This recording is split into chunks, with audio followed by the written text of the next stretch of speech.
Second match అయితే ఎల్ఎస్జీకి అలానే కేకేఆర్కి జరిగింది. ఎందుకంటే మనం ముందే మాట్లాడుకున్నాం కేకేఆర్కి అంత ఇంపార్టెంట్ ఏం కాదు, గెలిస్తే ఇంకొంచెం సాలిడ్ అవుతుంది. అలానే ఎల్ఎస్జీకి ఖచ్చితంగా గెలవాల్సిన మ్యాచ్.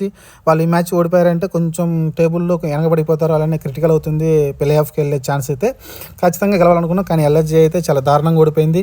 అది కూడా 98 పరుగుల హ్యూజ్ మార్జిన్ తోటి అయితే ఓడిపోయింది. రన్ రేట్ కూడా చాలా పడిపోయింది వాళ్ళదైతే. ఎందుకంటే అంతకుముందు ప్లస్ రన్ రేట్ మంచిగా ఉండింది ఎల్ఎస్జీకి అయితే. కానీ ఇప్పుడైతే ప్రస్తుతానికైతే మైనస్లోకి వెళ్ళిపోయింది. -371కి వెళ్ళిపోయింది. కాబట్టి ఇది కొంచెం ఆందోళన కలిగించే విషయం. అంటే ప్లే ఆఫ్కి వెళ్ళే టైంలో ఎస్ఆర్హెచ్ సిఎస్కేలకి ఏదైతే డీసీ కూడా వచ్చిందనుకుంటే అక్కడ రన్ రేట్ అనేది కీలకంగా పోతుంది. డీసీ కూడా -442 ఉంది. కానీ ఎస్ఆర్హెచ్ అలానే సిఎస్కే కొంచెం ప్లస్లో ఉంది. కాబట్టి వాళ్ళు ఒక మ్యాచ్ గెలిచినా వాళ్ళు ప్లస్లోకి మంచిగా సాలిడ్గా వెళ్ళే అవకాశం ఉంటుంది. 10 రన్ల తేడా 20 రన్ల తేడా గెలిచినా సరే మంచి ప్లస్ రన్ రేట్ వస్తుంది. కాబట్టి ఇది కొంచెం ఇబ్బంది కలిగిస్తుంది. ఇంకా చూస్తే మ్యాచ్లోకి వస్తే